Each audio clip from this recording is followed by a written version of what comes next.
नमस्कार दोस्तों, स्वागत है आप सभी का एएस एकेडमी में और मैं हूं आपके साथ अरविंद। दोस्तों, आज हम इस वीडियो में कुछ महत्वपूर्ण बातों के बारे में चर्चा करेंगे।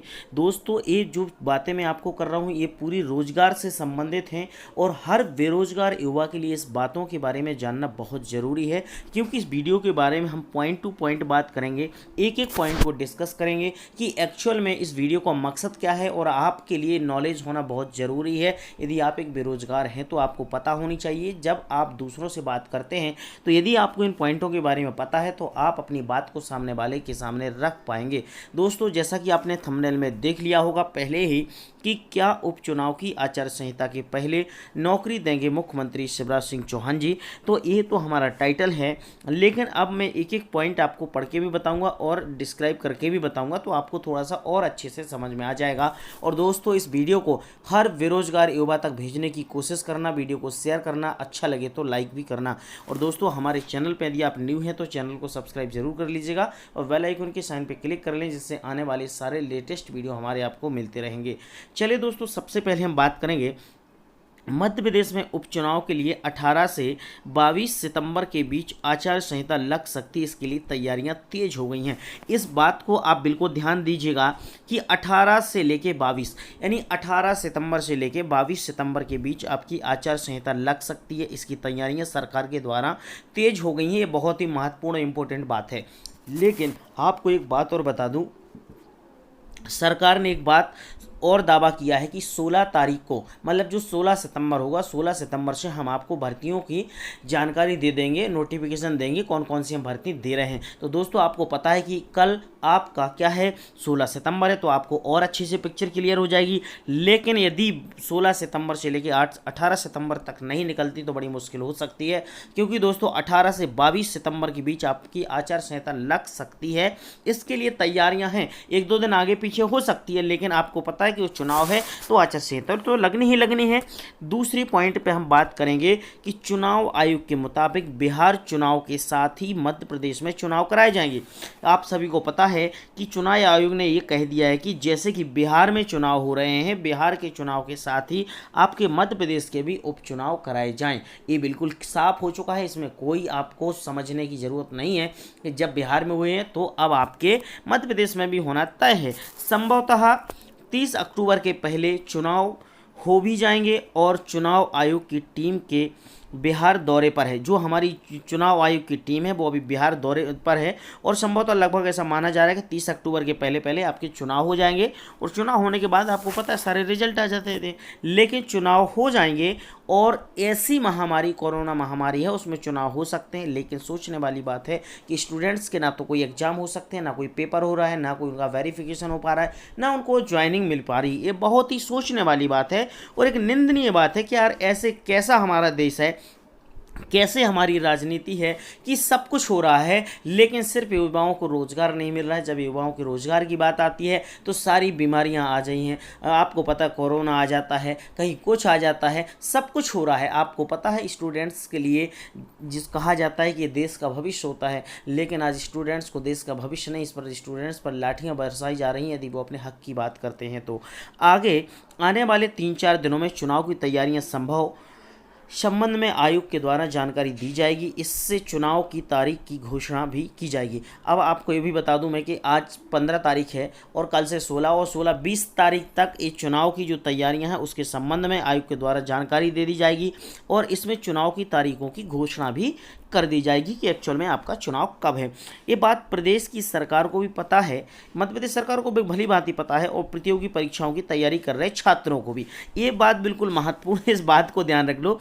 ये देखो, छात्रों को भी पता है और हमारे प्रदेश की सरकार को भी पता है, दोनों को पता है कि अब चुनाव होंगे तो आचार संहिता लगेगी और ये होना ही होना है। लेकिन इसके बारे में अभी कोई डिस्कशन नहीं कर रहा है, सब अपनी अपनी तरीके से बात कर रहे हैं। चुनाव वाले चुनाव करने के लिए, राजनीति वाले अपनी तैयारियां कर रहे हैं, छात्र परेशान है रोजगार के लिए, उनको रोजगार नहीं दिया जा रहा है और उम्मीद है छात्रों को कि यदि अभी जो हो गया वो हो गया, बाद में काफ़ी परेशानियां हो सकती हैं, है ना।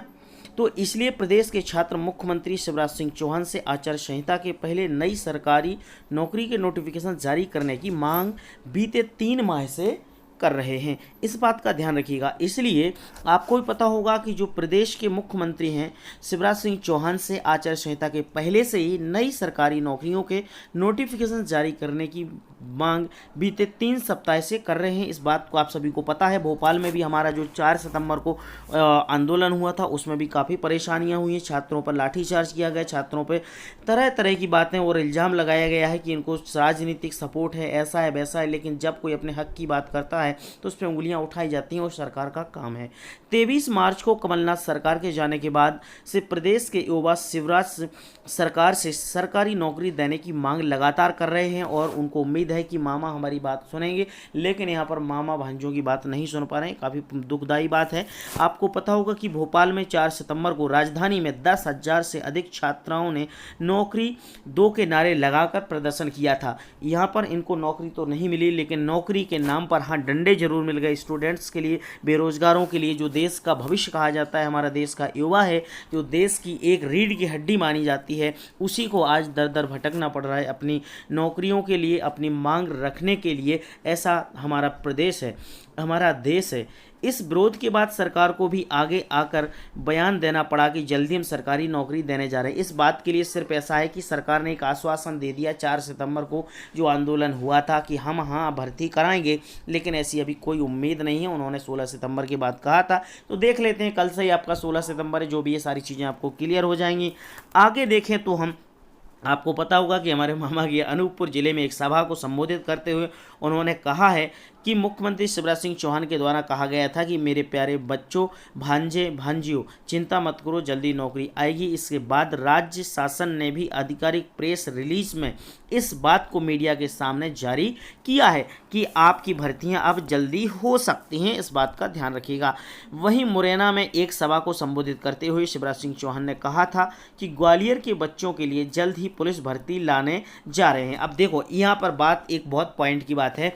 ऐसा नहीं है कि मुरैना के सब बच्चों के लिए आप पुलिस भर्ती लेकर आ रहे हो, ये तो पूरे प्रदेश के बच्चों के लिए है। लेकिन यहाँ पर यदि आप संबोधित कर रहे हैं मुरैना में, तो इस तरीके की भाषा आपको यूज नहीं करना चाहिए, इस प्रकार के पॉइंट यूज नहीं करना चाहिए, क्योंकि आप मुरैना के लिए नहीं ला रहे हैं, ये पूरे प्रदेश के लिए ला रहे हैं। और पूरे प्रदेश के बच्चों का हक है, ना कि मुरैना का। स्टूडेंट्स आपके लिए मुरैना के हों चाहे मध्य प्रदेश के होंगे स्टूडेंट्स, तो स्टूडेंट्स हैं। आज बेरोजगार हैं जो बच्चे, सारे भोपाल में गए थे, ऐसा तो नहीं है कि एक एरिया के गए थे, है ना। इसके बाद प्रयास लगाए जा रहे हैं कि जल्द ही भर्ती आएगी। हालांकि बयान को सोशल मीडिया पर खूब चला, लेकिन नौकरियां नहीं आई, ये आप सभी को पता होगा। मैं आपको एक एक पॉइंट याद इसलिए दिला रहा हूं कि आपको इन पॉइंटों के बारे में पता हो जाए, आप अपनी बात आसानी से रख सकें।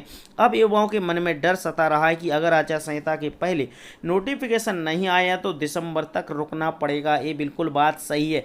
यदि आपका 18 से लेके 22 सितंबर के बीच में कहीं आपकी आचार संहिता लग सकती है या लग जाती है, तो आपको दिसंबर तक इसका इंतजार करना पड़ सकता है। और दोस्तों एक बात ध्यान रखना मेरी महत्वपूर्ण, यदि यहाँ पर राजनीति बहुत बुरी चीज़ होती है, एक बार अगर फिर से सरकार बनी तो 3 साल तक मन मर्जी से भर्तियाँ आएंगी, ये तो तय है। आप सभी समझ रहे हैं और मैं आपको बता भी रहा हूँ। अभी चुनाव है, इसलिए भर्ती को लेकर दबाव बनाया जा सकता है। ये मैं एक एक पॉइंट आपको समझाना चाह रहा हूँ। नौकरी नहीं दी तो चुनाव में उठना पड़ सकता है, नुकसान मुख्यमंत्री शिवराज सिंह चौहान जी को होगा, ये बात सही है। एक एक बेरोजगार इस बात को समझ रहा है। अब देखने वाली बात होगी कि सरकार आचार संहिता के पहले भर्ती लाती है या नहीं लाती है। सरकार भर्ती नहीं लाती है तो उसे ग्वालियर सहित 27 सीटों पर होने वाले उपचुनाव में नुकसान उठाना पड़ सकता है। मैं आपको बता दूं, जो 27 सीटों पर उपचुनाव है, उस चुनाव में यहाँ पर सरकार को भारी नुकसान उठाना पड़ सकता है और उठाना होगा, क्योंकि आपको पता होगा कि अब एक एक आदमी समझ चुका है कि सरकार की नीतियाँ कैसी हैं, सरकार की नीयत कैसी है, सरकार क्या कहती है, क्या करती है और हमारे लिए क्या देती है। ये सिर्फ बात वही हो जाती है कि जब ज़रूरत पड़ती है तब हमें याद करते हो, जब ज़रूरत नहीं पड़ती तो आप हमें याद नहीं करते हो। यही बात सही है। सरकारी नौकरियां नहीं मिलने से प्रदेश का युवा नाराज़ है। सरकार भी युवाओं की नाराज़गी को मोल नहीं लेना चाह रही, ये बात भी सही है, लेकिन ऐसा नहीं है। देखो, सरकारी नौकरियां आज से नहीं, 2011 से जब से इनकी सरकार है तब से स्थितियाँ बड़ी बेकार हैं। लेकिन मैं आपको बता दूँ कि यदि आज हमारे मध्य प्रदेश का युवा और भारत का युवा जाग गया है तो मैं इससे बेहतर खुशी कुछ बात की नहीं है। चलो कभी तो जागे, अब जागे। कभी नहीं निकली थी भर्तियाँ, लेकिन अब तो जाग गए, आप समझ गए, अपने हक की लड़ाई लड़ने के लिए खड़े हो गए। जो उस समय ऐसी अंधी भक्ति में व्यस्त थे, लीन थे, उनको कुछ नहीं दिखता था, सिर्फ अब मैं क्या बोलूं, उनको जो दिखता था आपसे लोग समझ गए होंगे। चाहे कांग्रेस हो चाहे सरकार हो, सब लोग एक ही थाली के चट्टे बट्टे हैं। तो मैं बता दूं, इन पर भरोसा करने की कोई ज़रूरत नहीं। आप अपने हक की लड़ाई लड़ते रहिएगा, आपको ज़रूर नौकरी मिलेगी। एक शिक्षक भर्ती वर्ग 3 है, उससे रिलेटेड कुछ मेरे पास बातें हैं, वो भी मैं आपको बता देता हूँ कि मध्य प्रदेश में शिक्षक पात्रता परीक्षा वर्ग 3 की परीक्षा एक बार फिर से स्थगित कर दी गई है। ये बात आप सभी को पता होगा। पहले पूर्व में निर्धारित कार्यक्रम के मुताबिक 26 सितंबर से लेकर 22 अक्टूबर तक परीक्षाएं होनी थी और स्टूडेंट्स को इसका पूरा भरोसा था कि परीक्षाएं होगी, क्योंकि आपको जेईई और नेट की जो परीक्षाएं हो रही थी उससे उम्मीद थी कि ये परीक्षा भी हो सकती है। परीक्षा की तिथि घोषित होने के बाद अभ्यर्थियों को परीक्षा होने की उम्मीद थी, लेकिन आपको बता दें परीक्षा कब होगी इसको लेकर अब तक कोई निर्णय नहीं लिया गया है। और पीईबी की वेबसाइट पर कहा है कि जल्द ही नई परीक्षा तिथि घोषित कर दी जाएगी। वैसे ही पीईबी कोरोना की आड़ में लेते हुए परीक्षा कराने से इनकार नहीं कर सकता, मैं आपको पहले ही बता चुका, क्योंकि जब नीट और जेईई की परीक्षाएं हो सकती हैं कोरोना में, तो आपकी मध्य प्रदेश शिक्षक भर्ती क्यों नहीं हो सकती है, इस बात को समझना बहुत ज़रूरी है। तो दोस्तों ये एक एक पॉइंट थे, मैंने एक एक पॉइंट आपको समझा दिए, और जहां भी आपको कोई पॉइंट में डाउट है तो मुझे कमेंट्स कीजिएगा। और ये पॉइंट जो हैं ये आपके हक के हैं, आपको समझना बहुत ज़रूरी है। इसलिए इस वीडियो को हर बेरोजगार युवा के पास भेजिएगा, हर बेरोजगार युवा को समझाइएगा, वो समझिएगा और वीडियो को प्रॉपर सुनिएगा। और यदि आप लोग मध्य प्रदेश शिक्षक भर्ती वर्ग 3 की या जेल प्रहरी की तैयारी कर रहे हैं तो हमारे द्वारा नोट्स प्रोवाइड कराए जा रहे हैं। तो आप नोट्स परचेस करने के लिए दिए गए नंबर 9117555039 पर अपना नाम और अपना एड्रेस लिखकर मुझे व्हाट्सअप कर सकते हैं, उस पर कॉल भी कर सकते हैं। 3 से 4 दिन में नोट्स आपके घर पे स्पीड पोस्ट के माध्यम से पहुंच जाते हैं। तो चलिए दोस्तों, नमस्कार, अपना बहुत ख्याल रखिएगा, अच्छे से रहिएगा।